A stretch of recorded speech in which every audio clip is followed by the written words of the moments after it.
Hello friends, કેમ છો? બધા મજામાં?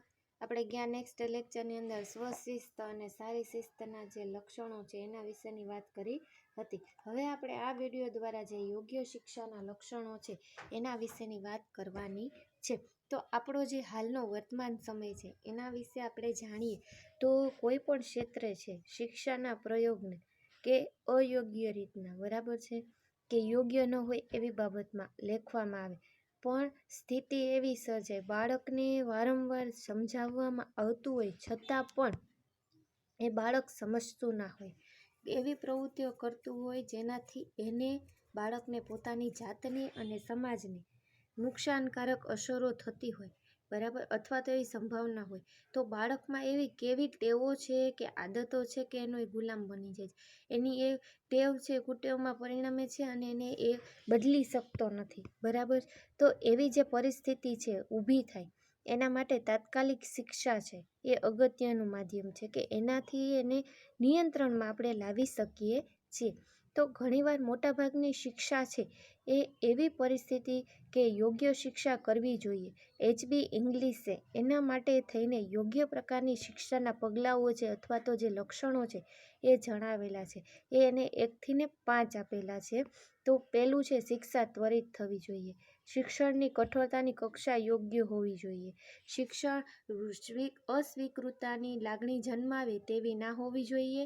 શિક્ષા નકારાત્મક અસર કરે તેવી ન હોવી જોઈએ. શિક્ષા બાળકમાં આક્રમકતા જન્માવે તેવી પણ ના હોવી જોઈએ. તો શિક્ષા છે આપણો પહેલો પોઈન્ટ એ જોઈએ તો કે શિક્ષા છે ત્વરિત થવી જોઈએ.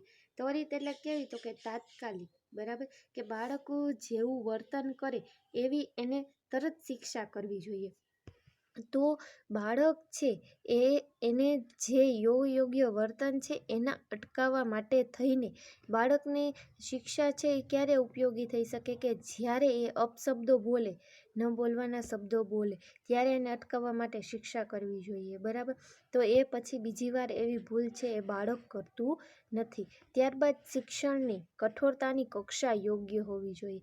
જે બાળક દ્વારા થતા જે અયોગ્ય વર્તન છે એના પ્રમાણેનું યોગ્ય અને વ્યવસ્થિત વર્તન હોવું એ જરૂરી છે.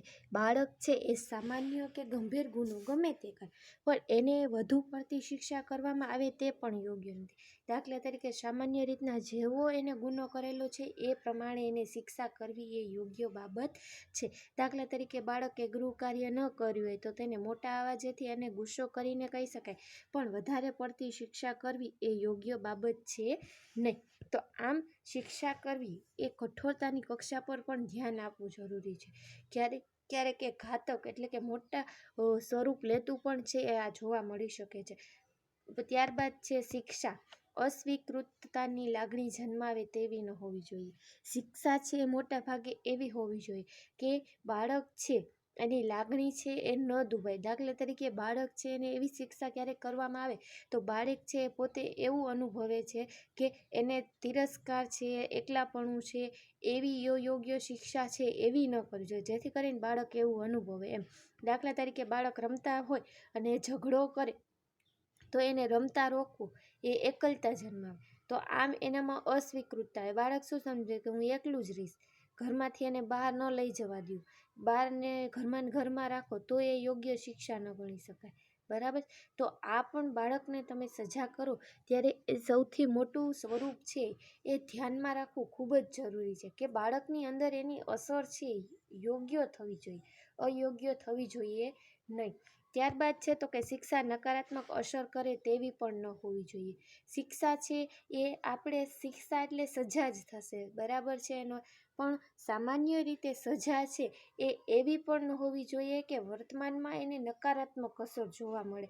દાખલા તરીકે આપણે બાળકને કઠોર શિક્ષા કરીએ, એને ક્રોધ બાળકને આવે, એને ઉદ્ધત એટલે કે આપણે એને અહમી બનાવી દઈએ કે તોફાની એમ જળ જેવું બાળકને બનાવી દઈએ, પછી બાળકને આપણે હાનિ પહોંચાડીએ તો બાળક છે શું કરશે તો કે ધૃણા કરશે અથવા તો ખીજ ઉત્પન્ન થાય એની અંદર. એ ન થાય આવી બધી બાબતો એનું પણ ધ્યાન રાખવું જરૂરી છે. શા માટે? તો કે આના કારણે સમાજ વિરોધી વર્તનના જે બીજ એટલે કે એના જે ભવિષ્યમાં આ અસર જોવા મળશે એનામાં એ દેખાઈ આવે છે, બરાબર. તો આવી રીતના બાળક છે એ નૈતિક માર્ગ પરથી અનૈતિક માર્ગે ન પડી જાય એના માટે શિક્ષા છે એ યોગ્ય રીતે, પ્રમાણસર અને નકારાત્મક એની અસર ન થાય એ પણ જોવું જરૂરી છે. ત્યારબાદ છે શિક્ષા બાળકમાં આક્રમકતા જન્માવે તેવી ના હોવી જોઈએ, કે બાળકને આપણે શિક્ષા કરી હોય તો એના અંદર ક્રોધ ઉત્પન્ન ન થવું જોઈએ અથવા તો આક્રમકતા છે તે ઉત્પન્ન ન જોવી જોઈએ. ક્યારેક છે બાળકને માતા પિતા કે શિક્ષકો કે છે એને શિક્ષા કરે છે તો એ છે એના પ્રત્યેની એનામાં છે તો કે ઘૃણા છે, આક્રમકતા છે, વેરભાવ છે એવું ઉત્પન્ન થાય બાળકના મનમાં એના પ્રત્યેનું, એ સ્વાભાવિક છે, બરાબર છે. તો આવી રીતના નોર્મલી રીતે બાળકની અંદર છે એ ઉત્પન્ન ન થાય એ ધ્યાન રાખવું છે એ ખૂબ જ જરૂરી છે. આમ આપણે શિક્ષા કરીએ તો એનું પ્રમાણ છે, સ્વરૂપ છે, બરાબર. તો આવી એની યોગ્યતા જાળવી અને યોગ્ય હેતુ પ્રમાણે બાળકને જો યોગ્ય રીતે શિક્ષા કરવામાં આવે તો શિક્ષા છે એ સારી અને યોગ્ય રીતે છે એ થઈ શકે છે, જેથી કરીને બાળકને કોઈ પણ ગંભીર પ્રકારની અસર, હાનિ છે એ થઈ શકતી નથી. તો આમ આપણે બાળકને જ્યારે શિક્ષા કરીએ તો સૌથી મોટી પાયાની મહત્ત્વની બાબતો છે, નાની મોટી, એ ધ્યાનમાં રાખવી ખૂબ જ જરૂરી છે. શિક્ષા છે એ કેવી વસ્તુ છે તો કે તમે બાળકને તમે શિક્ષા કરો તો એ ક્યારેક ઉદ્ધત ધૃણા કરતું બની જાય, બરાબર છે. તો એને યોગ્ય રીતે એને કઈ રીતના સમજાવવું એ ખૂબ જ મહત્ત્વનો પોઈન્ટ છે. તો આ વિડીયો દ્વારા આપણે જે યોગ્ય શિક્ષાના લક્ષણો છે, આપણો એક મુદ્દો બાકી હતો એ આપણે અહીંયા કમ્પ્લીટ કર્યો.